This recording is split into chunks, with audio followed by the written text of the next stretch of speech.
సంకష్ట గణపతి పూజ పూర్తి చేసుకున్న తర్వాత సంకష్ట గణపతి వ్రత కథ చదువుకోవడం తప్పనిసరి. సంకష్ట గణపతి వ్రత కథను చదివినా విన్నా అనంత పుణ్యం లభిస్తుందని శాస్త్రవచనం. సంకష్ట గణపతి వ్రత కథను వినకపోతే వ్రతం అసంపూర్ణం అవుతుందని పెద్దలు చెప్తారు. కాబట్టి ఈ వ్రత కథను తెలుసుకుందాం.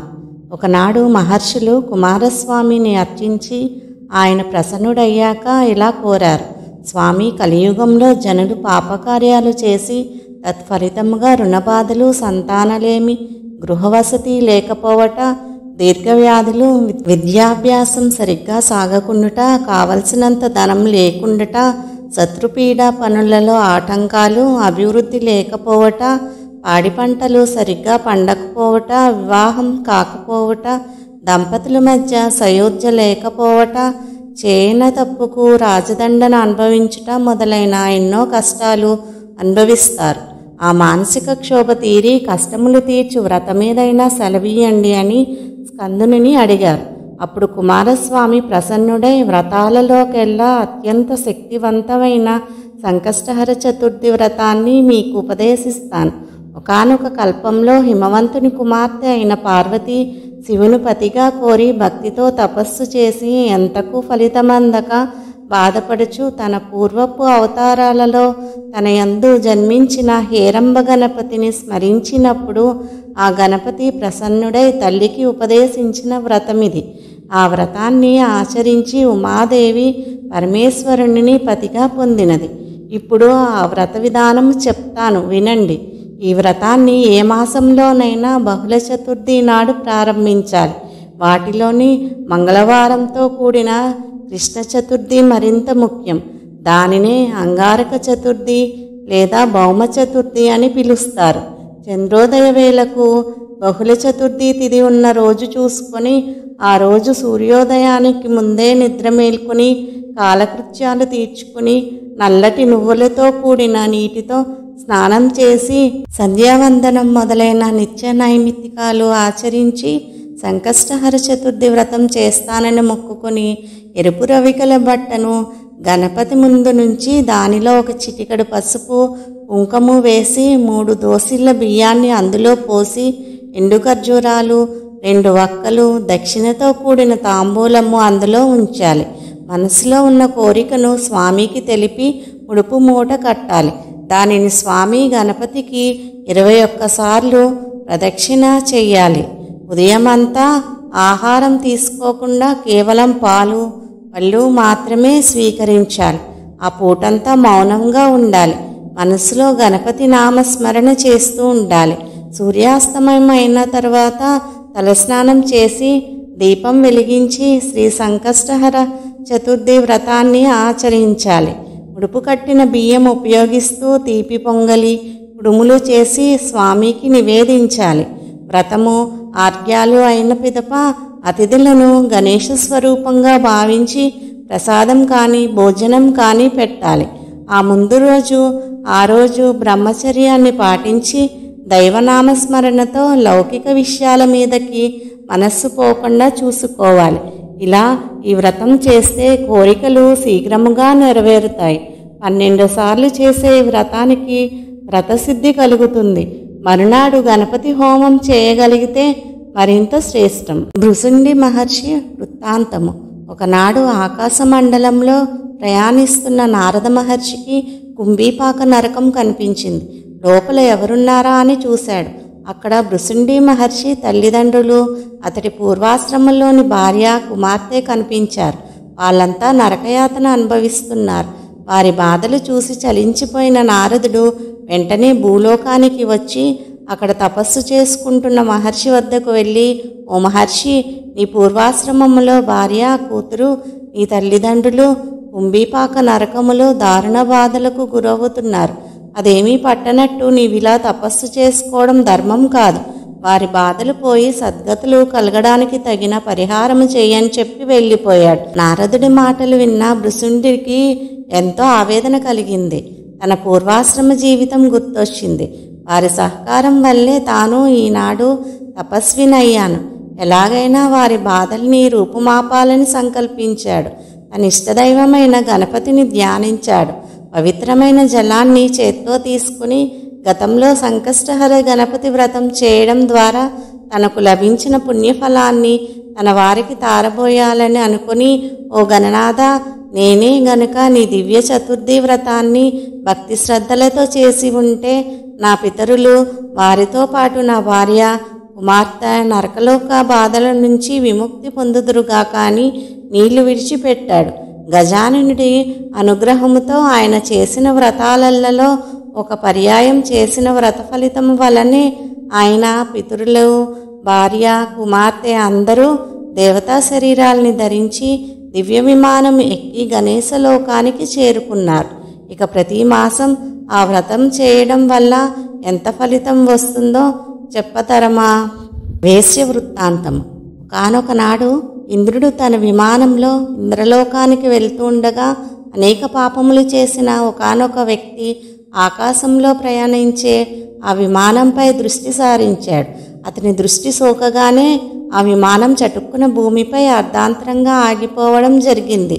ఆ ఇంద్ర విమానం అద్భుతమైన వెలుగుకి ఆశ్చర్యచకితుడైన ఆ దేశపు రాజు సురసేనుడు గబగబా బయటికి వచ్చి ఆ అద్భుతాన్ని అచ్చెరువు చెందుతూ తిలకించసాగాడు. ఇంద్రుణ్ణి చూసి ఎంతో సంతోషానికి లోనైన మహారాజు ఆనందంతో నమస్కరించారు. అక్కడ విమానం ఎందుకు ఆపినారో కారణం అడిగాడు. అప్పుడు ఇంద్రుడు, ఓ రాజా, మీ రాజ్యంలో పాపాలు అధికంగా చేసిన వ్యక్తి ఎవరిదో దృష్టి సోకి విమానం మార్గ మధ్యలో అర్ధాంతరంగా ఆగిందని చెప్పాడు. అప్పుడు ఆ రాజు, అయ్యా, మరి మళ్ళీ ఆగిపోయిన విమానం ఎలా బయలుదేరుతుంది అని అడిగాడు వినయంగా. అప్పుడు ఇంద్రుడు, ఇవాళ పంచమి, నిన్న చతుర్థి, నిన్నటి రోజున సాయంత్రం వరకు ఎవరైతే ఉపవాసం చేసి సంకష్టహర గణేశ వ్రతం చేశారో వారి పుణ్యఫలాన్ని నాకు ఇస్తే నా విమానం తిరిగి బయలుదేరుతుంది అని చెప్పాడు. సైనికులంతా కలిసి రాజ్యమంతా అన్వేషిస్తూ ఒక్కరైనా నిన్నటి రోజున ఉపవాసం వ్రతం చేసిన వారు కనపడకపోదురా అని తిరిగారు.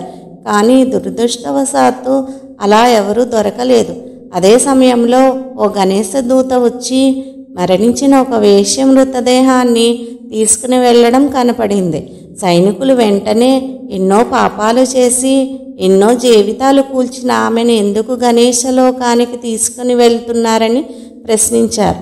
దానికి గణేశ దూత, ఈమె నిన్నంతా ఉపవాసం ఉంది, తెలియకుండానే ఏమీ తినలేదు, చంద్రోదయం అయిన తర్వాత గణపతికి నమస్కరించింది, ఆ విధంగా ఆమెకి తెలియకుండానే సంకష్ట చతుర్థి వ్రతం చేసింది, ఈరోజు మరణించింది. తెలిసి చేసినా తెలియక చేసినా ఈ వ్రతం ఎంతో ఉన్నత స్థితికి చేరుస్తుంది. ఎవరైనా తమ జీవితకాలంలో ఒక్కసారైనా ఈ వ్రతం చేస్తే వారు గణేశలోకానికి చేరుకోవడం మరణానంతరం సత్యమని చెప్పాడు. అప్పుడు సైనికులు ఆ స్త్రీ పుణ్యఫలాన్ని తమకిమ్మని గణేశుని దూతని ఎంతో బతిమాలారు. అలా చేస్తే విమానం తిరిగి బయలుదేరుతుందని చెప్పారు. ఆమె పుణ్యఫలాన్ని వారికి ఇవ్వడానికి గణేశుని దూత అంగీకరించనే లేదు. ఈలోపు ఆమె దేహం నుంచి వీచిన గాలి ఆ విమానం ఆగిపోయిన చోట వీచి ఇంద్రుని విమానం వెంటనే బయలుదేరింది. తేలిక చేసిన ఆ వ్రతం ఎంతటి ఫలితాన్ని ఇస్తుందో చెప్పే వృత్తాంతం ఇది. కృతవీర్యుని కథ. పూర్వం కృతవీర్యుడనే మహారాజు ఉండేవాడు. అతడు సకల సద్గుణ సంపన్నుడు, ధర్మాత్ముడు. ఆయన భార్య మహాపతివ్రత, సుగుణవతి. ఆమె కూడా భర్తలాగానే సదాచారాల మీద ప్రీతి కలిగిన ఇల్లాలు. ఆ పుణ్య దంపతులకు ఎంతకాలం గడిచినా సంతానం కలుగలేదు. పుత్ర సంతానం కోసం వారు చేయని వ్రతం లేదు, దానం లేదు. ఎన్ని యాగాలు చేసినా, ఎన్ని పుణ్యతీర్థాలు సేవించినా ఫలితం లేకపోయింది. ఎంతో నిరాశ పొందిన కృతవీర్యుడు ఒకనాడు తన మంత్రులకు రాజ్యభారాన్ని అప్పగించి భార్యతో కలిసి అరణ్యాలకు వెళ్ళిపోయాడు. అక్కడ కఠోర దీక్షతో తపస్సు చేయడం ప్రారంభించాడు. ఇంద్రియ నిగ్రహంతో ఆహారాన్ని వదిలేసి కేవలం పైనుంచి రాలిన ఆకుల్నే భుజిస్తూ తన తపస్సును కొనసాగించాడు. అలా ఎన్నో సంవత్సరాలు గడిచాయి. రాజు శరీరం చిక్కి శల్యమైపోయింది. ఒకనాడు ఆకాశ మార్గంలో సంచరిస్తున్న నారదుడు ఆ రాజు పరిస్థితిని చూసి జాలిపడి పితృలోకానికి వెళ్ళి కృతవీర్యుడి తండ్రిని కలిశాడు. పుత్ర సంతానం కోసం అతడి కొడుకు పడుతున్న బాధల్ని చెప్పాడు. నారదుడి ద్వారా తన కుమారుడు సంతానలేమితో బాధపడుతున్నాడని తెలుసుకున్న కృతవీరుడి తండ్రి సరాసరి బ్రహ్మలోకానికి వెళ్ళి చతుర్ముఖుడికి నమస్కరించి, ప్రభు, నా కుమారుడు సకల సద్గుణవంతుడు, దానశీలి, ధర్మప్రభువు, ఎన్నో యజ్ఞాల్ని వ్రతాల్ని చేసినవాడు, ప్రజల్ని కన్నబిడ్డల్లా చూసుకునే కరుణామయుడు. అలాంటి నా కుమారుడికి పుత్ర సంతానం కలగపోవడానికి కారణమేమిటి? అతడు ఏ పాపం చేశాడు? ఏం చేస్తే నా పుత్రుడి పాపం తొలగిపోయి అతడికి సంతాన ప్రాప్తి కలుగుతుంది? దయచేసి చెప్పండి అని దీనంగా ప్రార్థించాడు. అప్పుడు బ్రహ్మదేవుడు కృతవీరుడి తండ్రితో ఇలా చెప్పాడు, నీ కుమారుడు పూర్వజన్మలో సాముడు అనే పేరు గలవాడు, పరమ దుర్మార్గుడు. ఒకనాడు అతను ధనకాంక్షతో దారి కాసి బ్రహ్మవేత్తలు, సాత్వికులు అయిన 12 మంది బ్రాహ్మణులను చంపి వారి దగ్గరున్న సంపదని, ఆహారాన్ని దోచుకున్నాడు. ఆ రోజంతా సమయం దొరకక ఏమీ తినలేదు. దోచిన ధనంతో సాయంత్రానికి ఇంటికి చేరుకున్నాడు. ఆ రోజు మాఘ బహుళ చతుర్థి. చంద్రుడు ఉదయించే సమయానికి ఇంటికొచ్చిన సాముడు తన కుమారుణ్ణి గణేశ అని పేరు పెట్టి పిలిచాడు. దోచుకొచ్చిన ప్రసాదాన్ని తన కొడుకుతో కలిసి తిన్నాడు. కొన్నాళ్లకు సాముడు మరణించాడు. పరమపాపి అయినప్పటికీ మాఘబహుళ చవితి నాడు ఏమీ తినకపోవడము, సంధ్యా సమయంలో ఇంటికి వచ్చి కొడుకుని గణేశ అని పలుమార్లు పిలవడము, కొడుకుతో కలిసి గణేశుడి ప్రసాదాన్ని తినడం వల్ల అతడికి అమితమైన పుణ్యఫలం లభించింది. కొంతకాలం గడిచాక భూలోకంలో కృతవీరుడనే పేరుతో నీ పుత్రుడిగా జన్మించాడు. ప్రస్తుతం అతడెన్ని పుణ్యకార్యాలు చేస్తున్నప్పటికీ గత జన్మలో మంచివారిని వధించిన పాపం వల్ల ఈ జన్మలో సంతాన భాగ్యానికి నోచుకోలేదు. అతడు చేసిన పాపం నశిస్తేనే సంతానం కలుగుతుంది అని చెప్పాడు. ఆ మాటలు విన్న కృతవీర్యుడి తండ్రి ఎంతో బాధపడుతూ, పితామహ, నా కుమారుడు చేసిన బ్రహ్మహత్యా పాపం క్షమించరానిది. అయితే దాన్ని పోగొట్టుకునే మార్గం ఏదైనా ఉంటే సూచించండి అని, అది ఎంత కష్టమైనదైనా సరే అని ప్రాధేయపడ్డాడు. అప్పుడు బ్రహ్మ, నీ కుమారుడు అత్యంత మహిమాన్వితమైనది, కోరిన కోర్కులు తీర్చేది అయిన శ్రీ గణేశ సంకష్టహర చతుర్థి వ్రతాన్ని చేస్తే అతడు చేసిన పాపాలన్నీ నశిస్తాయి అని వ్రత విధానం చెప్పాడు. అప్పుడు కృతవీరుని తండ్రి నారదుని ద్వారా ఈ విషయాన్ని తన కుమారుడికి చేరవేస్తే ఆ వ్రతాన్ని చేసి కృతవీరుడు సంతానవంతుడయ్యాడు. కరుడు కట్టిన ప్రారబ్ధాన్ని సైతం కర్పూరంలో కరిగించి వేసే మహిమాన్వితమైన వ్రతం ఇది. ఓం శ్రీ గణేశాయ నమః. స్వస్తి.